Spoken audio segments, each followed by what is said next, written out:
everyone. Welcome back to the show. And we've got some weather going on today, as most people across the country, I'm sure, are experiencing.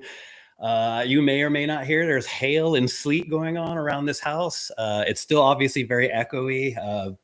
All I have left right now that's not packed is what you see on that back wall. The rest of everything I own are in boxes and totes right now, as we will be moving here in about 2.5 weeks or so. But yeah, I've got a great guest. Really excited. I can't believe that I actually got Brian to come on the show. As you guys know, this is not a very well-funded show. But yeah, creator, artist, CEO, grandfather, father, just a great person that I've gotten to know in the community through many expos and just following his work. And so super honored to have him on. So yes, everyone at home, ladies and gentlemen, please welcome Brian Colin. Hello there, Rob. Brian, welcome on. I still can't believe that I have you on here. Thank you so much.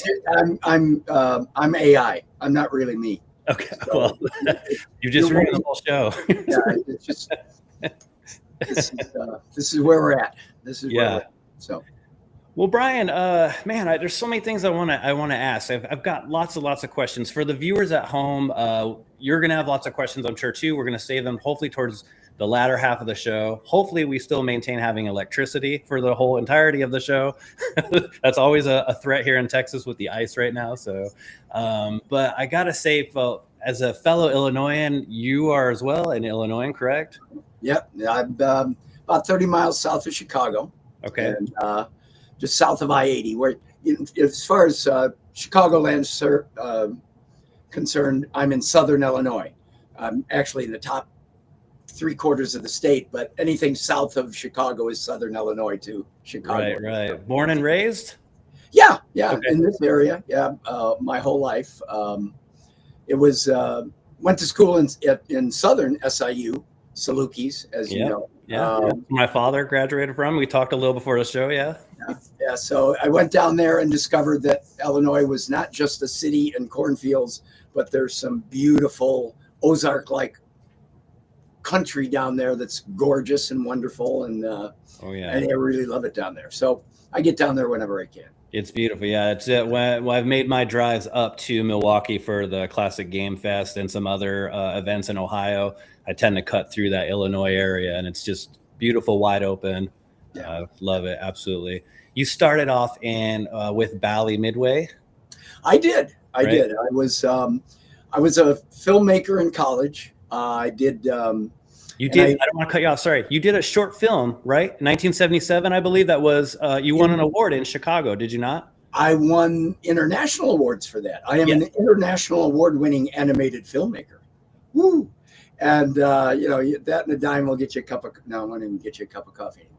But and I'd make live action films, but I had an actress that dropped out halfway through a film, and it used to cost a lot of money. It was film, not video back then. So I did an animated film that won a lot of awards.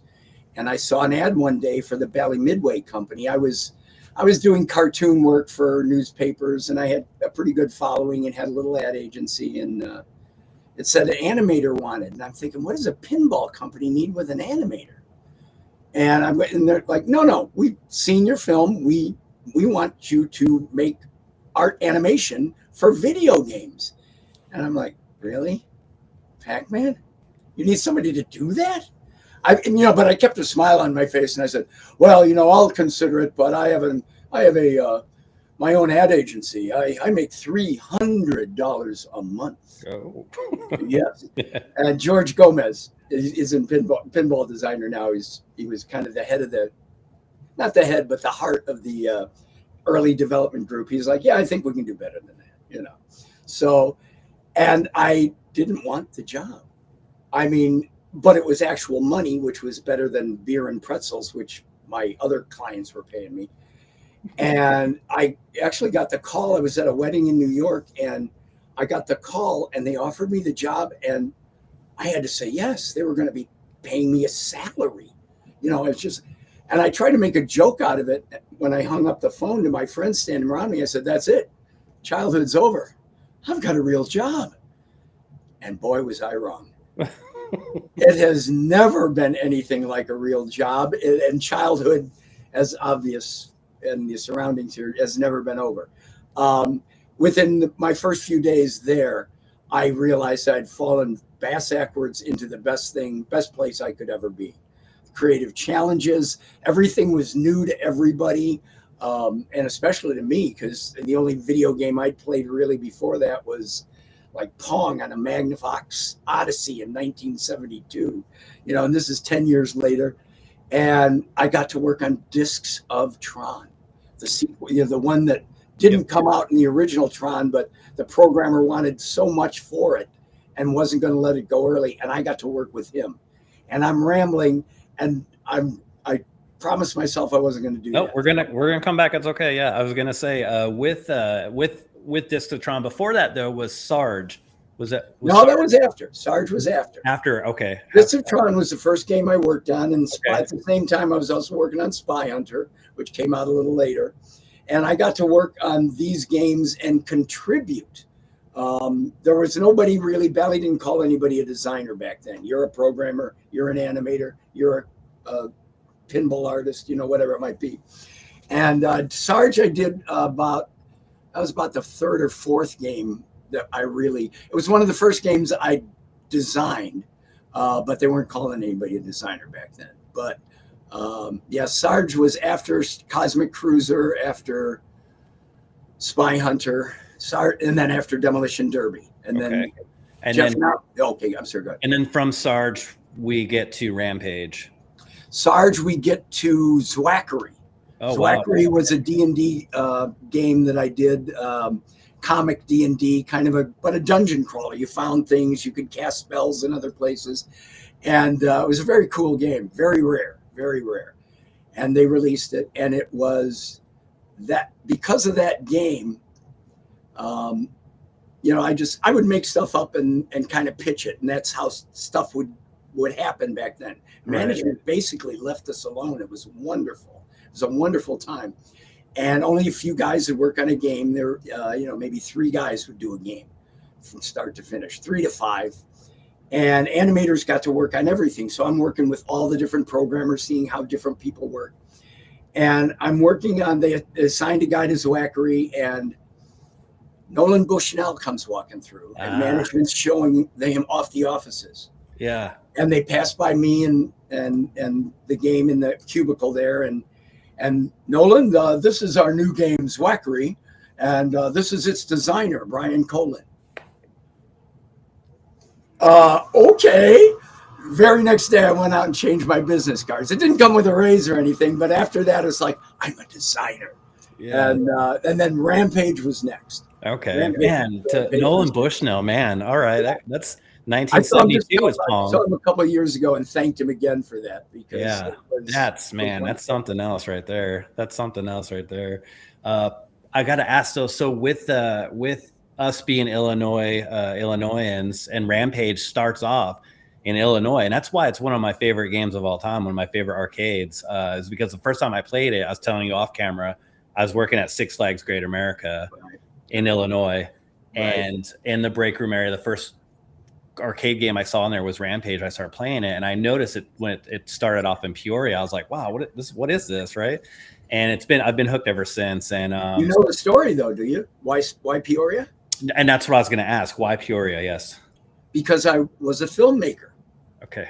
And in the 40s, when out in Hollywood, when they were thinking about a new film, the common phrase was, will it play in Peoria? And so when Jeff Nauman, the programmer on that and co-designer of that, and I were talking, it's like, okay, well, we want one of the early levels to be Chicago because that's where we're going to be testing the game. So we got to start in Peoria, because will it play in Peoria is, just from my heart. So and that's why Peoria was the oh man, I had no idea. That's so awesome. Yeah. One of the greater games. I've got some. Let's go here. I've got some couple of things to show here. I had some pictures I was going to pull up here.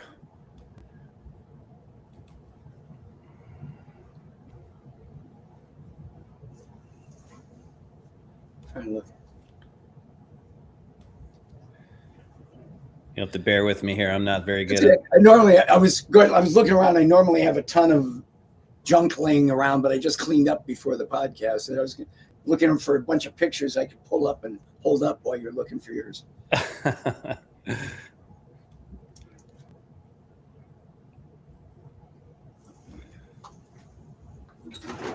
Oh, no, I think it worked. Well, I wanted to share these, but it's not letting me.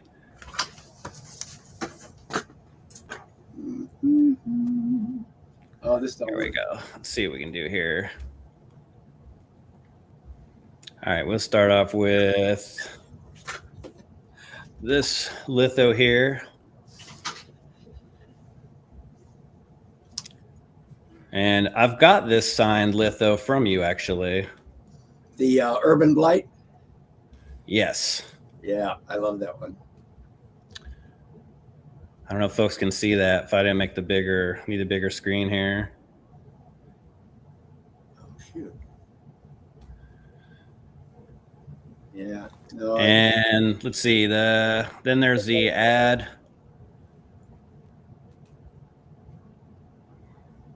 All right. See, this is why this is a low budget show, Brian. I was gonna say I can see if I can pull them up on my side, but yeah, that's what a good host does, is he makes the guest do the work. So it's no work. It's fun. It's all fun. We'll go back. I apologize for that. I thought I had it where I could cue it up in there, but it's too small. But yeah, I got that. The first time I met you was in Austin, Texas. I met you at Classic Game Fest. Yes. And then that's a great event. And that's where I got that litho from you. And when I met you for the first, so that was the first expo I've ever been to. I've never been to a gaming expo before that, as I was just starting to get into like YouTube and everything. And I didn't know what to expect, and I didn't know they had guests and all that stuff. I thought I was just going to walk in and just, play video games and buy games and so when I saw you over there, I was like, holy crap. I was like, so I went over, I talked to you and I asked you and I said, hey, how much for this litho, and how much is an autograph? Because most people charge. You don't really charge money, or yeah. Or is it a case by case? I never charge for autographs. I never charge for pictures. Those are, if I look like Nathan Fillion, maybe. It's like I'm at best a minor celebrity. Most people don't know who I am. Okay. And that's okay. That's okay. I mean, there are times when it's fun, and it's always flattering when people, it's great for me to find out that people remember Rampage and all the other games, especially at my age. It's just like, wow, I would have thought people would have forgot about them. I think I was saying to you before the show started, I thought the only people in the world that would ever remember my arcade games were the kids in my neighborhood, because I had them all in the basement. Yeah. And when I didn't start doing shows until maybe about 7-8 years ago now, something like that. And that was only because Doc Mack at the Galloping Ghost said, of course people remember. I said, well, yeah, you work in an arcade, Doc. He's like, no, you got to come to a show come to a show with me. And he took me to, some local event. And then when I'm watching a grandfather playing with his married daughter, who's holding a baby in one hand, and her son is playing next to her, and they're all laughing, it's like, oh, this feels so good to see this again. Because back in the day, that's how we tested. You go into the arcade and you watch the players, and that's, how we learn what to do and what not to do. Sure. And it was just like, wow, shows are great. And yeah, but I still don't think of myself as, the kind of celebrity that'll go, yes, okay, give me all your money here. And, it's just like, the fact that you remember is good enough for me. And I definitely. When I asked you for the autograph, you said, I asked you how much it costs, and you said it's free. And then you actually let me come around the table. I got to meet your wife and you. And then but I got to confess something. I don't think I paid for that litho. I don't remember giving you money for it. I'm coming. You're in Texas, right? I'm coming down there. Okay, that I won't tolerate. That's sure. I think we were so caught I up think they were talking. $1,000 back then, right? For each of I them. believe so. Yeah. Okay. So when I see you again this year, and I'm sure I will make sure I pay you for something. This is payment enough. The Okay. fact that you fessed up makes me feel good. We've got a lot of Rampage fans actually in the chat right now. Rampage was a big part of Stephen Crew growing up here, and Rampage was at our skating rink just for the Rushmore show. It did a lot of. It made money constantly. It was when we released it, it was the highest earning game of all history at that arcade game at that time, and it didn't really lose its earnings. Back then, every arcade game had come out, make a lot of money, and then drop off in 3 months, 4 months.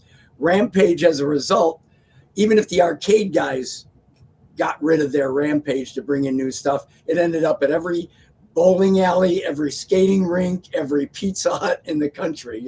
Sure. It stayed around for years and years, which was always fun to see. Yeah, and it's been I think ported over to 25 different consoles now, I believe, right? Or 25. You know more than I do. I Yeah, mean, Bally was good. They would always send me the consoles. yeah. I mean, anything, and Bally was really good about that. Bally Midway, they would send me the games, and they're still in a box in the wrappers because I had the real games down here. All I would do with them is I'd look at them and go, "Oh, that's cool. That's a cool piece of cover art. I wonder who did that," type stuff. It's fun to see people adapting my characters to. Because what was one of the great things about Rampage for me too, that was the first game where they asked me to do the cabinet art as well as all the animation. Up until then, only the pinball department always did the cabinet art. And the head of the department said, "Brian, why aren't you doing the cabinet art?" It's like, I can do that. You then ended up working on you as a consultant, I believe, right, for the Rampage movie. No, not a consultant. No. And that wasn't shortly after Rampage. That was 30 years after Rampage. But yeah, I contacted Warner Brothers when I heard they were making the movie, and told them who I was, and they sent me a polite "Don't call us, we'll call you" letter. Sure. And then when they were shooting in Chicago, someone who was in the casting side knew who I was and asked me if I wanted to come down. It's like, oh yeah, great. It doesn't get any better than this, so that was great. And then while I was doing the casting thing, running around in a wool suit on a 98-degree day in Chicago all weekend long, the assistant director comes up and says, "Well, I hear you created Rampage." I said, "Yeah." He's like, "Can we do a cameo?" So I spent a whole day running away from the Sears Tower behind a camera on a car mount, with stuntmen running beside me and everything. And that was cool. Yeah. And it doesn't get any better than that. No, and then 2 weeks later, I get a call from one of the producers who said, "I've been wanting to talk to you for years, but now I can reach out to you because you work for me. You were an extra. You want to come down to the studio during the last week of shooting and meet everybody?" That movie thing was a tremendous. I'm still I can't not. My dimples when I was down there reached the top of my head. I kid you not. I love that us older Chicagoans still will never call it the Willis Tower. So yeah, Sears Tower. It's the Sears Tower. Yeah, that's amazing. Yeah. I have a question in here from Rushmore Show. They wanted to know, how did you feel about the movie? I liked it. They kept the heart in George. Okay. And for me, when we did the game, the game was, like an environmental theme to me. A child of the early, of the 70s more was, these people were victims of a bad company, Scum Labs. One ate a bad hot dog, another, and they turned into monsters. So basically, and Bally didn't want to do the game. And, because you can't have monsters eating. It's like the player can't be the bad guy. It's like, they're not the bad guy. They're the victims. Come on now. We had to fight, literally fight to get that game done. But that's another story. But the movie I liked, to get back to your question, was I liked because they kept the heart in George. Because he was obviously an animal that could communicate, that could think, and that could form a friendship with the Rock. I thought I felt like everybody when I heard the movie was going to be a movie. I was glad it was going to be a movie, but all video game movies suck. You know, you just know that. And I was really glad when The Rock attached because he brought it up to another level. And then when I'm down there at the studio, um, at the end of the day, I'm taking a picture with the producers, and Naomi Harris and Dwayne were over filming the end of the movie. I mean, I don't want to spoil it, but when George is dying, Right. they're over there filming that like 300 yards away, and we're off way somewhere else. So, you know, we're not getting in the line of sight of actors while they're filming. And all of a sudden I hear, stop, I got to be part of this. And he comes running over. They both came running over. And he is the nicest guy you will ever meet. You know, I'm finding out that he used a ditch school to play the game as a kid. He's Brian, I'm working so hard on your movie. It's like, it's not my movie, it's your movie. He was so nice. I felt like a little kid, you know, at Christmas. And Yeah. I'm rambling again. No, and I saw your picture with him, and that would have been nice if I was going to bring that up here on the screen here, but your picture with you and The Rock. Rumor has it they had to build him a special arcade because he just keeps breaking the sticks off. Is that true? Because he's just so. That I don't know. I wouldn't be surprised. Yeah. I wouldn't be surprised. I have no idea. He was great. They were all great. They treated me like royalty. The only downside for the movie for me, you can see me in the background running in various places, and I'm sitting at the premiere with my wife and all the Hollywood people around, and okay, we're sitting there, and it's towards the end of the movie, and it's like, okay, all right, here it comes. At the after party, the producer comes up to me and says, sorry, Brian, Warner came in 3 weeks ago and you ended up on the cutting room floor. So I never got to see myself in it. I've got videos that taken by the other extras of me doing it, Yeah. but I never got to see myself in it. Oh, geez, man. Yeah. Well, you got the memory of all the you know, just being a part of it in general. Oh, yeah. No, it's great. I mean, and as everybody knows, the important things to a husband and father and a man in general, you know, it's like your wife, your wedding, the birth of your first and second child, but they're not here. So really my best memory is that movie. But don't let that part go out in the podcast. Okay. No, I'll edit it out later. This is totally not a live show, so thank you. Brian, this is a random question too. As both Illinois folks, we're fans of White Castle. Yes. Did you received an award for them? I am in the White Castle Hall of Fame. Hall of Fame, yeah. Yes, we were working on a game called Arctic Stud Poker Run about 15, almost 20 years ago now, which was a land game. It was a game where we were working on a new 3D engine that we never worked with before, and I told the animators, create some realistic buildings so we can see how well this represents. Think of, and I'm thinking they're going to bring me back pictures of the Taj Mahal or the Eiffel Tower or something. And the one guy did a beautiful classic white castle slider restaurant building. So I sent those photos into White Castle, and then they put us in their Hall of Fame. Amazing. That's amazing. Yeah, I was wondering. I was reading in the game. I left it in the game too. I was reading the requirements to get in it, and I was like, "How did he get in this Hall of Fame for?" Well, and then leading to speaking of international awards, you also won in 2019 the International Video Game. I'm inducted into the Video Game Hall of Fame. Hall of Fame, yeah. And what was that like? It was wonderful. It was really it. I've worked with a lot of great people. I mean, yeah, I'm the designer of Rampage because I conceived it and I figured out how to do it when the hardware guys said it couldn't be done. But it's never a one-man show. It's a team effort, and all the best games are, when everybody's excited and everybody's, not necessarily when everybody's concerned about what that end product is going to be, and that's what you're all shooting for, not about the ego or anything else. And back in those early days, that's the way Valley Midway was mostly made up of those type of people. So I've worked with a lot of great people over the years, but to get an award from an industry that basically when I was in it, I knew nothing about it.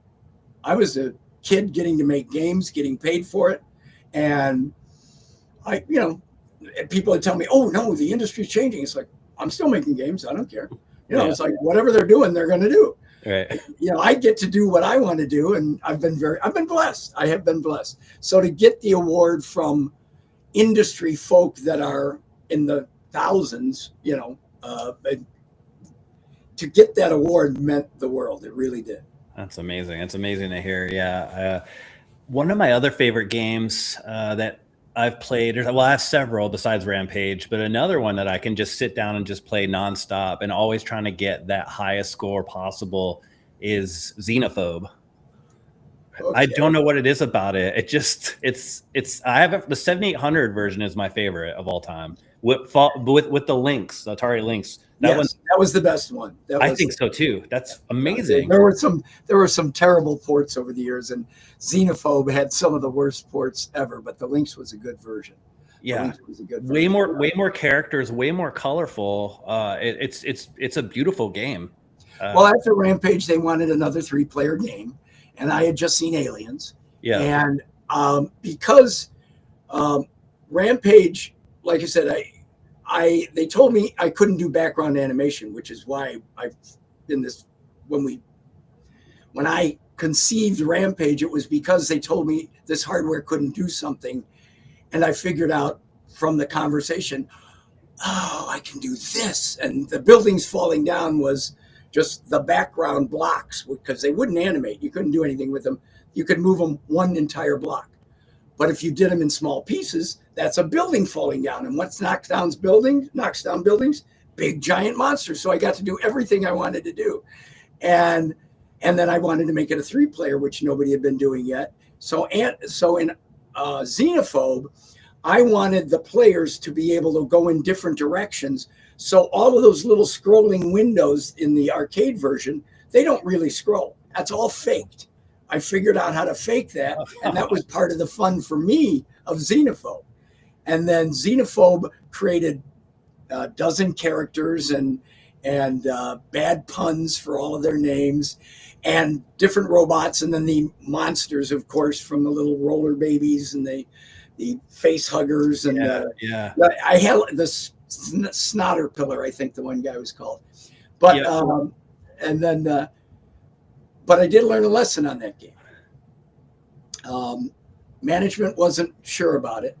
So they said, we want to send it out on test early. And we still had about 3 months to go. And it's okay. Went out on test, made a bomb. Did very well out on test. So cool, we're going to finish the game. No, we don't need you to finish the game. We're going into production in 2 weeks. No, we still got a couple months left here. No. The game went out. Made more money than Rampage initially, but it dropped off like Rampage didn't do. And that's because if you get yourself a Xenophobe and look at the ROMs, there's dozens of different items and things in that never show up in the game because they didn't let us finish it. I mean, like you've been on the moon and the moon surface. In the game design, you had to find the spacesuit and put it on to be able to do that. The spacesuit's in the ROMs. Wow. And all the characters in spacesuits are in the ROMs, but we never got to put that part in the game because they took it away from us early. Sometimes you can do things, you can be too agreeable. That's disappointing to hear. I'm not accused of that too much. No. Another one in the chat here, and I was going to bring this up also, General Chaos, which I was going to save towards the end a little bit, but we can go ahead. We can talk to the original first. Okay, let's talk to the original. General Chaos, I got a call from Electronic Arts. We had been bought by Williams by then, and myself and Jeff Nauman, programmer on with me on Rampage and Arch Rivals. We were in the middle of Arch Rivals. I'm getting there. I know. We were in the middle of Arch Rivals when they bought us and kept Jeff and I. And then Arch Rivals did so well, it single-handedly paid for the buyout. If Bally had just hung on for 2 more months, they wouldn't have had to sell. Oh, wow. So I only had that confirmed a couple of years ago. But after that, we did Pigskin for Williams, and we were getting to our 3rd game. And I started getting calls from EA who wanted me to come work for them. And I did not want to move to California. I have an acre here, and and remote wasn't a thing back then. So after several months, they finally said, well, what if we just gave you the money to start your own company? Okay. So Jeff and I formed Game Refuge. Yep. We formed Game Refuge, and then we left Williams on good terms, Williams Valley Midway at that time, on good terms, and went out and pitched them General Chaos. And General Chaos was, for those that don't know, it was for the Sega Genesis. We did it for the Sega Genesis. It was the world's first real-time strategy video game, and certainly the funniest. Because I liked real-time strategy as a kid, but those games of that day when I was in high school and college, you're breaking apart 300 pieces of cardboard, and you're setting up for hours playing the game before you get to the first battle. And what I liked was the battles. So when we made General Chaos, one guy's on one side of the screen, one guy's on the other, get at it. And that was what the game was. Every character had his own weapon that was unique from all the other characters. You're moving the people the right place at the right time and hoping you're hitting the guy you're aiming at, and he's running at you. It was chaos, and it was one of EA's best-selling non-licensed titles, like original titles. Right. The year it came out. It's the reason the 4-player Sega Genesis thing came out. And players loved it. And even though I'm known for Rampage in the arcade games, I've always gotten more mail from General Chaos fans asking for a sequel than any game I've ever done. And a lot of us, like in the comments, the last 2 comments, we've all picked up the figures from the expos from you as well. I have them too, the little packs. It's good you do it. They're about gone. Oh, really? I've got a few hundred left, and they're not in great shape. I've had them for years. All right. Hey, you hear that at home, scalpers, huh? Yeah, get on eBay. They'll go for more than you paid for the poster. That's for sure. Yeah. Well, now that you've built that first one, I guess now would be a good time to talk about the second one, right? General Chaos. Okay, if you want. Yeah, we could. Major snafu. Okay. Well, let's talk about what it is. It is the remake sequel of General Chaos. Only this time I can do all the stuff I couldn't do with a D-pad on the Sega Genesis. The screens are a little bigger, but we've got dynamic cameras. The battles start just as quick. The terrain is more involved. You have to understand what this, the guys are smarter. All the original guys are back. The gunner, the launcher, the scorcher, the chucker, the blaster. They've all got their different weapons. We've got new guys with shotguns. We've got guys with weapons in each hand that I'm going to keep secret for now. The new game is called Major Snafu, General Chaos, Major Snafu. There's a screenshot from. I'll show a couple here. We got. Okay, yeah. It's so colorful and beautiful. My God, look at that. We're having a ball with it. We are anywhere from 2/3 to 3/4 of the way done. We have been working on it for quite a while. I first started on it a while back, and I was going out for a podcast. My social media guy had a bunch of podcasts around the country lined up so we could promote it. And I was getting on the plane to go meet Kumal at the Indoor Kids and talk with him. And it was getting on the plane, I got a phone call and found out I had cancer. Oh. So that kind of put the game and my business, I had about 40 employees at that time, that kind of threw everything for a loop for a while. And so several years later, when everything got better and life is good and we're at that point, I made the announcement to the world, General Chaos 2 is coming. It's coming soon. We're starting back up on it. St. Patrick's Day, the week before COVID was announced. So yeah, timing is everything. So this time we didn't announce it when we started it. We just got back into it. We are, like I say, about 2/3, 3/4 of the way through. We've had to work remotely because it's a passion project, which means basically myself, Game Refuge, has been paying for it. It's not a client-based thing. So people have had to work remotely. Some people have to work part-time. As you can see, my office right now is in my basement here. And while I can get a couple guys in here at a time, that's not enough to finish a game, because it's enough to do the content. We've got 10,000 frames of animation for our 8-9 characters in the game. And, we're working on 35 different backgrounds that are each completely different than the other.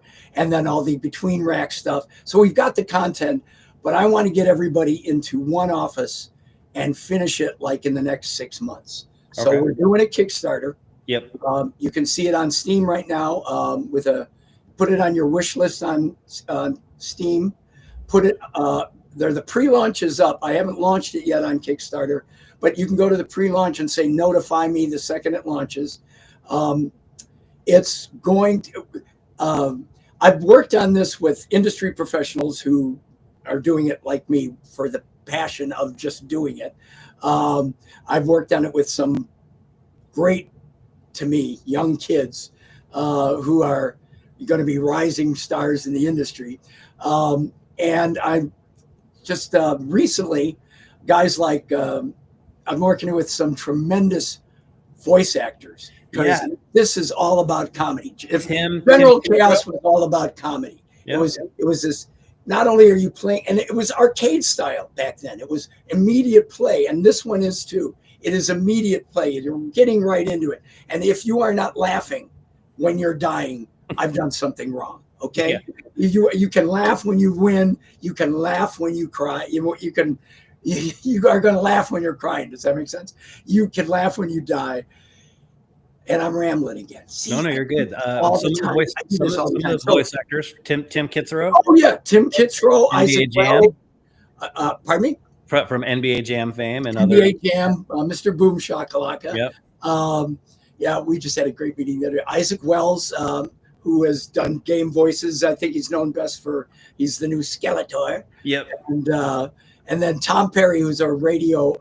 He's actually in the video game industry on the retail side, but he's also a radio announcer and a radio personality, and he's going to be doing voices for us as well. And if we need the voice of a really old scratchy man, I may do one myself, but I don't know if that's going to happen. We'll see if I have any voice left. Okay. Yeah, that's what I've noticed every time I've talked to you at expos. You always take the time to talk to everybody, and so generally by the end of the day when I see you, I'm like, hey, you getting ready to wrap it up? You have like no voice. Yeah. By the end of this podcast, I'll just be miming stuff. Yeah. Okay. Did I cover that? Did I cover that? No, that's great. It's exciting. The Kickstarter link is can be found then on the Steam page. Kickstarter is on the I don't have any way to show it to you, but go to General Chaos Major Snafu on the Kickstarter page, and I think it'll take you to the pre-launch. You can go to the Game Refuge page or Brian Colin page or the General Chaos page on Facebook and get the links there to Steam and to Kickstarter. Okay. And then Kickstarter will be several weeks away before it actually launches, and then it'll be launching. And okay, that's all I'm going to say about that. Okay. Okay, no problem. I've got other fun stuff to reveal, but you got to ask the right questions. I've got a question in the beginning of the show that I was waiting here towards the end as we were going to do questions from the audience. Let's see. One from viewer here, Julio. Is waiting. And as a designer of the game, how has Rampage changed your life? And what other ideas were you able to bring to life because of this game? Good question. The second part I like. It changed my life because although a lot of what I'd been doing before that was not credited, but in the early days, we had to, if we worked on Spy Hunter, you only found out about it if you figured out the code on the side of the art cabinet. Everything had to be hidden. After Zwackery, I was called a designer, and then Rampage, like I said, we had to fight for it. We did have to fight for it, and I did. Took it all the way up the chain, and then there's a whole nother story there. We'll get into that sometime. But It changed my life, and then they let me do the cabinet art, which coming from a cartoonist and filmmaker background, the filmmaker got out of me. I got those things out in my animation. I love doing the animation, getting all I could out of very little resources in the hardware back then. But the fact that we could stretch it was a creative challenge that was almost more fun than the design side. The design's the easy part. Anybody can have an idea. Designing is easy. Making it happen is the tricky part. And that's where the what I call creative challenges comes in. So Rampage what it gave me was I think I said earlier, management left us alone. We were just employees. Yep. After Rampage, I was someone that could say, I want to do this. And more likely than not, they would do it. Although they've done that before with other games. But I just felt like I had a little more credibility with management, who they admitted they didn't know anything about video games. They were a pinball company when this all started. So, and then beyond that, the fact that now I had my own company with Game Refuge, and that credibility changed our life in that we could go back to Williams and do Rampage World Tour while we're still doing games for EA, while we're doing games for different companies, 3DO and everything else. So that changed my life in the way you think it would. It made the fun of what I do stretched out all over the place. And because my teams were people I would pick, my company never got to the point where it got bigger with middle management. Everybody that I hired it's like, you may be a programmer, but you're going to learn to be a game designer, because I want everybody involved in everything, which is why I want to bring everybody in remotely that was doing remotely in on the end of General Major Snafu. For a second plug there. And what other ideas were I able to bring to life? Again, it changed my life. The respect meant I could do other things, and they would say, okay, let's do them. Now, not all the time. And I mean, I'm known for my hits. I've made a few dogs, but they wanted, after Xenophobe, they wanted a 4-player game. Yeah. And I had just discovered a comic book at a head shop in black and white that I was pretty sure nobody had ever seen yet. I hadn't seen it before. So I came in with this, you want a 4-player game? This is the 4-player game I want to do. We can make them each go, no, we're not doing that. Why not? What kind of a stupid name is Teenage Mutant Ninja Turtles? Wow. So Bally Midway turned that down, but I think was it Konami that did a very nice job of it a few years later. So not everything. It didn't make me. It didn't make it so that everything I said was gospel or anything like that. But it gave me a feeling of, okay, I can do this now. I'm not just a guy who's an animator going, hey, why don't we do this on the one thing? And we put it in the game. Or why don't we just do this? It was like entire games I could say, let's do this. And then we try it and we do it. So you came across the original black and white Ninja Turtle. Yeah. And then you pitched that idea and they were like, no, that's not going to work. It's a stupid name. Thought it was a stupid name. They didn't want to hear any more about it. And I wanted to do it because I always liked controlling multiple characters. Oh my God. In Sarge, I made it so that you were one little guy who would run from the tank to the helicopter. Yeah. And then later in our Tribals, Jeff and I had talked about doing multiple characters, and he came into my office one day and I've got it. We're doing basketball. Brian, we're controlling 2 characters. We can do real basketball strategies. You can pass, you can punch, you can throw the other guy. You can do a pick and roll. It's like, Jeff, you're 6'3", I'm 5'8". I don't know what a pick and roll is. And I said, neither do video game players. I'm sure all the basketball players in the world are going to love this. But we need video game players. So we got to foul. Yeah. That was my contribution to our Tribals. Jeff got excited about the thing that I wanted to do, and he found the right vehicle for it with our Tribals. Yeah. And then we did Pigskin after that, where you're controlling 6 characters. And then we did, then after that, we left and went and did General Chaos, where you're controlling the entire squad and the medic and everything else. So I'm circled back to Chaos again. Why don't you ask me a question about something else? I was gonna say you made Arch Rivals a sports game for those who don't. It's not. You don't have to be a sports person to play it. Right, and that was Right. my point. It's like I knew. I was like, Jeff, I know basketball players are going to love this because Yeah. this is, you can do real strategies like you're Yeah. talking about, but I mean, we've got to make it funny because for me, as a designer, and this obviously isn't what way all designers feel, but for me, I was a filmmaker because I wanted to make people laugh. I was a cartoonist for newspapers and ads because I made people laugh. In video games, that quarter was so important that George Gomez said it best. The guy who buys the machine, he's a customer and he wants kids off in 30 seconds. The player has a quarter and he's a customer because he wants to live forever. And our job was to make them both happy. So I've got to make that kid happy. So to me, having him laugh while he's playing is more likely to put in the next quarter. Of course, there were other tricks we did too, but we can talk about those another time. But yeah. What was that? What's the pigskin? Is there a meaning or reason behind the title? Is it Pigskin 621? Pigskin 621 AD. AD, yeah. And I believe Jeff wanted the 621 AD because it was we wanted to do a football game. It was going to be after Arch Rivals and Williams bought us. Jeff and I wanted to do a football Arch Rivals, but they already had a football game in their schedule. So we said, okay, we'll call it rugby.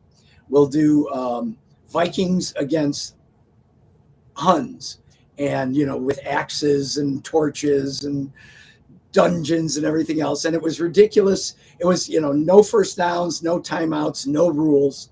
And pigskin was the name because, like a football being called a pigskin, this one looked stitched together and everything. And but he added the 621 AD because that was his anniversary. Okay. I was wondering. I was like, there's got to be something behind this. Yeah. That's exactly what it was. Okay. That's awesome. There's a question in the chat for you too about General Chaos again. Sorry. As after General Chaos, Major Snafu, what is the next game or style of game you would like to make? I have if you can, it's fine. So, and then we'll just end the show and we'll just say good night, everyone. No, I'm just kidding.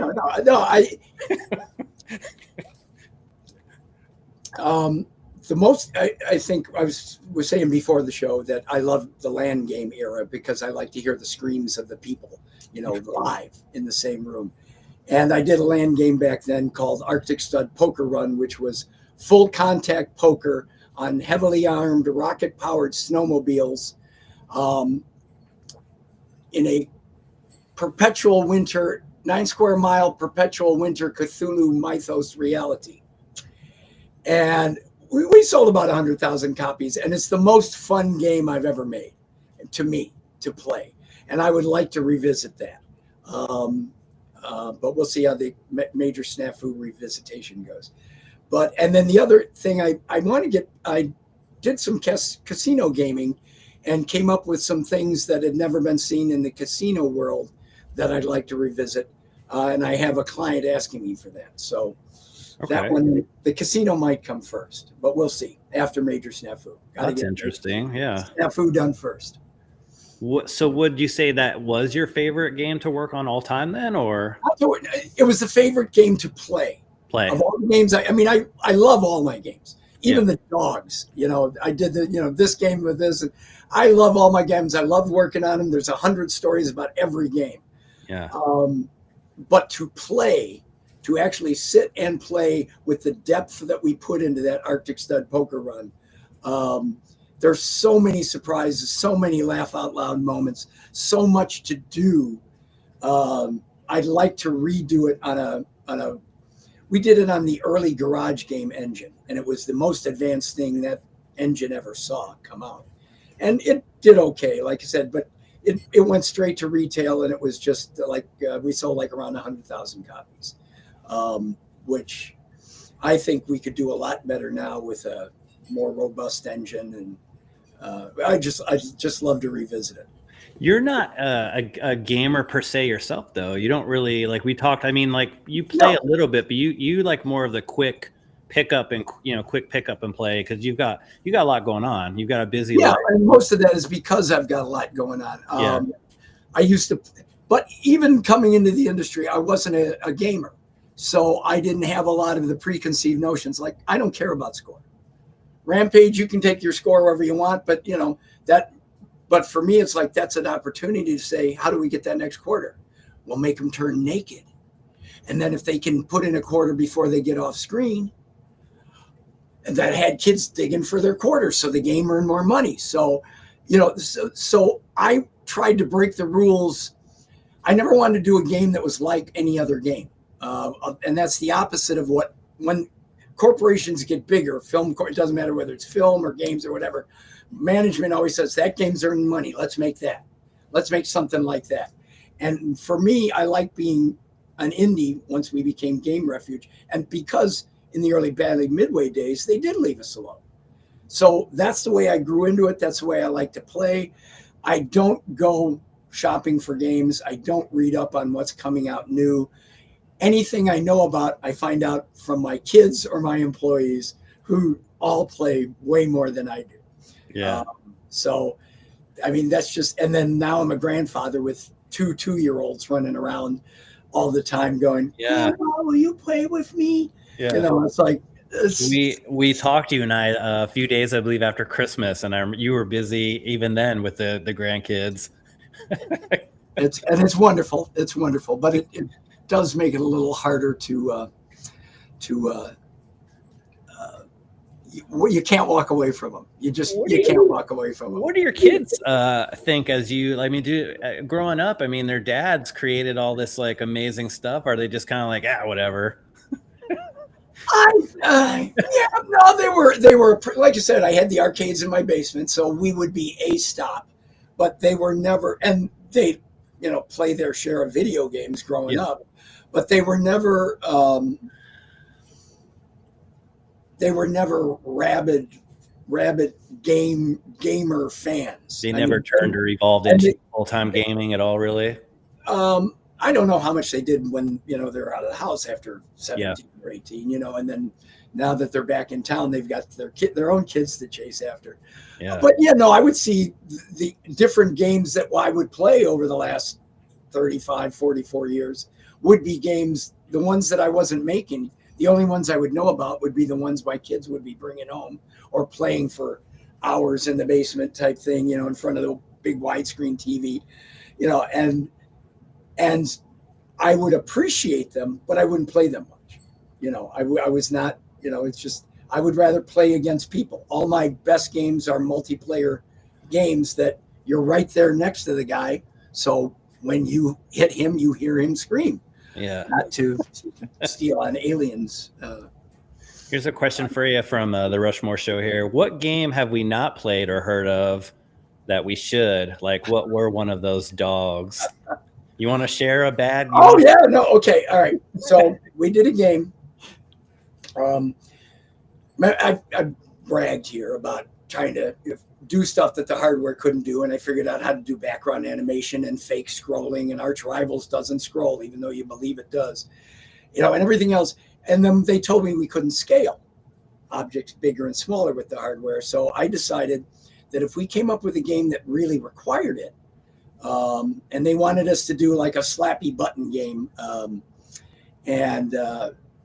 So I came up with a game that involved a fur bikini clad cave woman with a boomerang riding on the back of a giant red pterodactyl who would run along the ground eating watermelons as fast as he could. And you drove him around with the joystick, and then he would leap into the air, and you're paddling real fast to get him to run as fast as he could to get all the watermelons. Then he'd leap into the air and fly through the air, and then he would spit watermelon seeds at giant invisible killer bees. And I can't understand why that one never took off. It was called Patooey Louie. Patooey Louie. Patooey Louie. And well, part of the reason it never came off was I thought we kind of ran out of art space in the ROMs, and I was just sure they would give us bigger ROMs. They cost more, but hey, look, we don't have enough to do the bees, the main enemy. You got to find a way to fix it. So they were invisible until they got right next to you. because Oh, I knew management was going to give us that extra art, and they never did. So oh, yeah, I went out on test and it bombed horribly. yeah. Yeah, and in hindsight, it was not. It was more just because you can figure out a way to do something Doesn't doesn't mean mean you that you should. should. Yeah. Doesn't mean that you should. So did they put it away in like one of those wooden crates at the end of Indiana Jones somewhere? Is it like off in a warehouse? Like, oh, you have no, But yeah, I don't know. do not open. It's a great marquee though. I did the marquee. Oh yeah. But yeah, back in the days, I mean, of every game that went out, there were probably 4 or 5 others that didn't make it. So I mean, I'm working with a dozen people in the early development days, and I'm getting to work on every game because there were only like 3 or 4 animators at a time. And but yeah, most didn't go out. So I was very lucky that most everything I worked on did. I worked on a couple.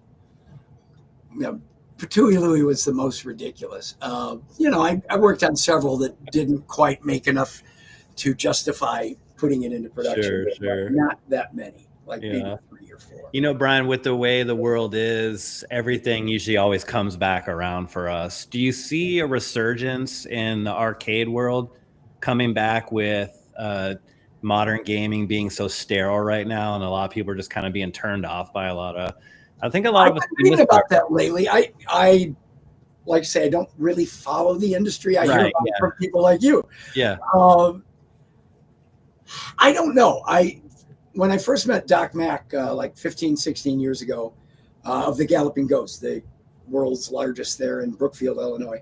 Yeah. And first getting to know him, and he would want to talk about my games, and I'd want to talk about the fact that he's got this arcade that he's making work. And he was like, Brian, I want to bring arcades back. And I was like, Doc, shoot a little lower. The arcades are gone. You're doing okay. He's like, Brian, I'm bringing arcades back into the country, into the world. And I made fun of him back then. And within the next couple of years, he would share his books with anybody that wanted to open an arcade in the country. He got literally dozens of arcades to open, and most of them had the same format he does with the one price for all day thing, which is great because it's keeping arcades alive, and those are reasonably popular. Or doing, they're still growing. The arcade, like I know it, where you got to pay so much per game. Yeah. I wish I could answer that better than I have no idea. No, I was just curious. I feel like those made more memories are right here for people that played those games, because that quarter meant everything to a little kid. Yeah. You got 75 cents or $1.25 from your mom. Which one you choose, and you choosing Rampage, for example. Yeah. You still think of Rampage like this, but you had to put in a quarter. Yeah. You had to put in, and a quarter was a lot of money. It was. And for growing up, a lot of people, that arcade experience was a throwdown too. You'd bring your buddy, you would challenge, right? Play me, right? Play me. Here's a quarter. And it was real. And you were, even if you were not shooting at each other, necessarily, or competing necessarily, he was there. Strangers were there. You're all looking around the guy and seeing what he's doing. And how did he do that? I don't know. I got next game. I'm putting that quarter up. I got to get it back. It was so social. Yeah. And I mean, as an old guy, when I hear that this is social media, it's like, it is in no way is this social. It is people standing alone, walking around, staring at their hands. But again, that's an old guy. So everybody who's not in their 70th year, take me with a grain of salt. I'm lucky in town here because my friend Marcus has an arcade in town. I was able to take my kids, and he does a cereal bar where you can get bowls of cereal, and so you can eat. Yeah, and it's Maniac's Mansion here in town, and you can get cereal. And there's all kinds of other snacks and stuff too. But to bring my kids to that experience, and for the town here, we love it. Everyone loves it. And I'd like to see more of that. So every time we travel, we try and find arcades as we go, right? And bring my kids to show them what it was once like, I did a game for a company, an arcade in Florida a few years ago, Arcade Monsters. And they've done very well with kind of a similar model in that they serve food, they serve drink, but they also have a big, like, candy counter type setup full of little toys and junk and everything else that I would have, as a kid gone, where am I? This is great. So, I mean, and that model has worked really well for them. I think finding the right spin. I mean, there are barcades and there are barcades and there are barcades, but finding the right spin on whether it's great food or whether it's bowls of cereal, getting the social feeling back into it, whether it's aimed at kids or aimed at adults, that's the important part. And anybody that wants to make arcades work in the future, get the social part in there. Get them there for a reason other than, just playing the games, because there is more to life for adults and kids and everything. Playing with friends is one thing. That's great. Playing with strangers, meeting girls, meeting guys, drinking. I'll drink that. Absolutely. I've got we'll finish up here. Give you one more question in here from Rushmore again. Is there a game that is a dog that hardware stopped you that you would like to release now with new tech? Like maybe back then you couldn't do it because limitations, but now today, sky's the limit. Not any dogs. No, I would not want to do any dogs. You don't want to do Patooey Louie? No, I would not want to do Patooey Louie. Open up that vault, people. Right. No, I was never much of a every game I've ever done, because we've had clients from every corner of the industry, and I've done arcade games and corporate games and advert gaming and casino games and console games and PC games. And we've never done what maybe smart business guys do, which is, hey, we're going to latch onto this system and follow this and do. We've almost every game I've ever done, one right after the other. The next one's got a complete different hardware system because it's a different client doing it, and everybody's got their own proprietary stuff. So technology has never stopped me. It's like, if the client wants something, if it's something that I think I can bring something new to, then I want to do it too. And then I want to know what their hardware can do and figure out what I can do. Give me a box that I can push against, and that's what I want to do. Oh, yes, they did just move to California. No, like I said, it was one of the best new arcades I was in for a while when I did a game for them a few years ago. They've definitely got the new arcade model down. They're calling for a Patooey Louie remastered. Look, it's already trending. Well, I don't know. We'd have to make the fur bikini smaller, and I'm not sure I could do that with my grandkids. That could get confusing. Yeah, no, I don't know. Well, Brian, I tell you, we've reached the hour. I don't usually like to keep my guest past an hour. If there's not any more questions in the chat here, definitely want to thank you for coming on. I can't thank you enough. Very honored to. This is fun. We touched on a lot of stuff I don't get to touch on. Yeah, good. I was hoping I'd try to be different questions than what you've been sandbagged with like every time you do an interview. So I wanted something a little outside, the norm. So we're not gonna talk about where you worked as a teenager. No, we did. I told you Great America. So, right. Yeah. Okay, well, we talked about it, but they didn't hear that. They didn't. I thought when I was explaining how I love Rampages, because that's right. When I was 13, I worked at Six Flags Great America in Illinois.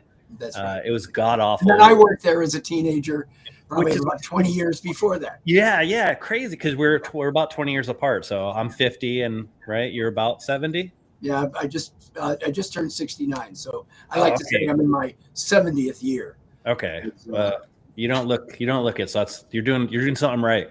So. I've got a blur filter on. Oh, is that what it is? First it was AI. I thought you were AI, and then now it's a combination. Yeah, it was a god awful job.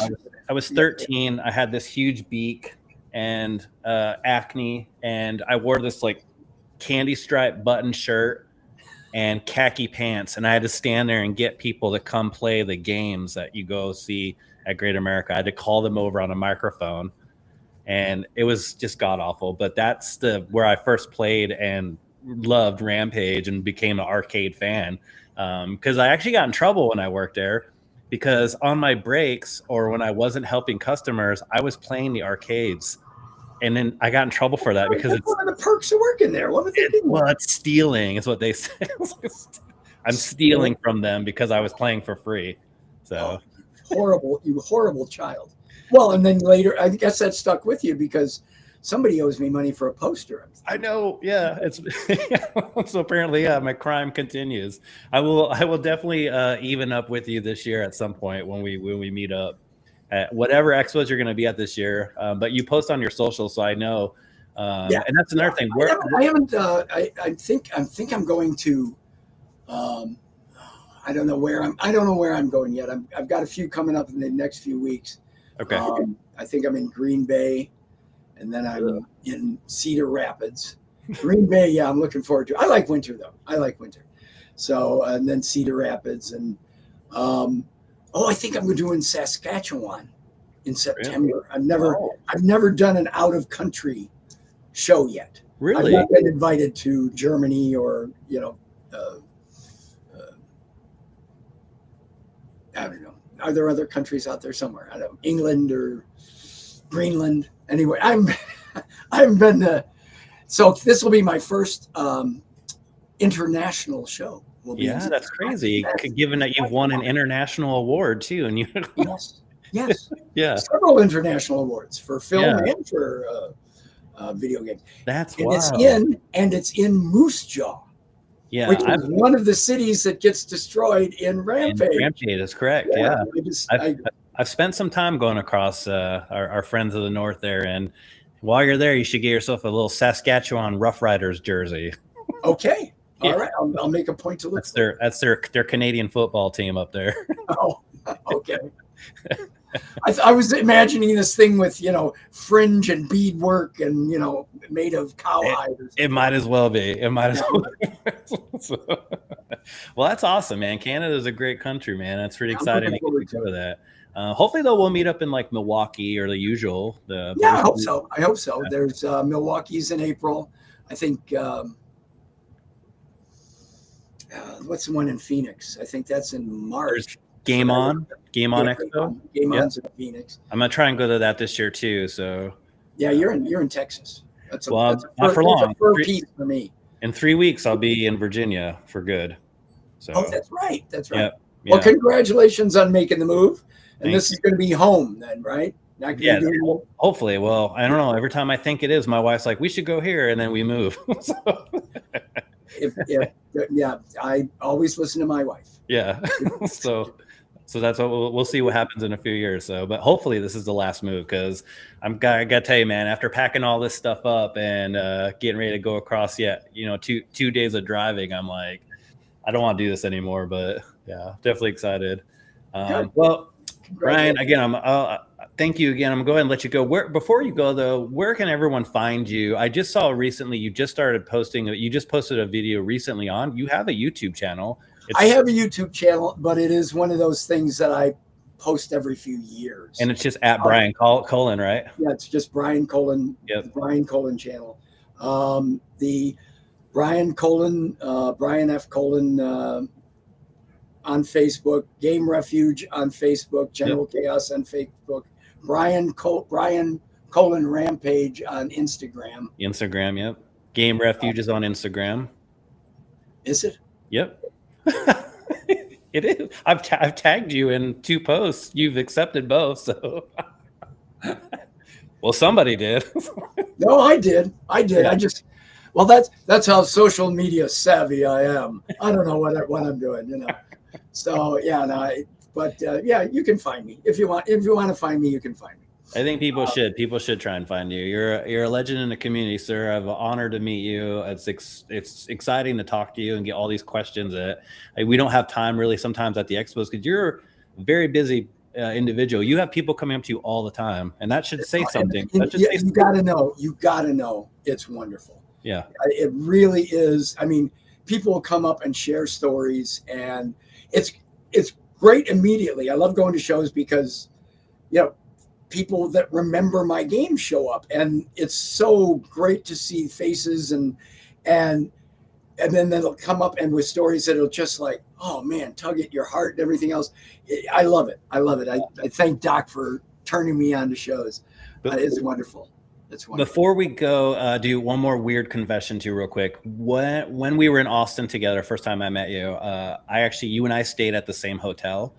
And so the day after Is that you that stole my towels? No. In the middle of the night? Come on. I'm not sure I want to hear any more of these confessions. I saw you at breakfast the next morning. I told my wife, I was like, look, he's over there at breakfast. And my wife was like, leave him alone.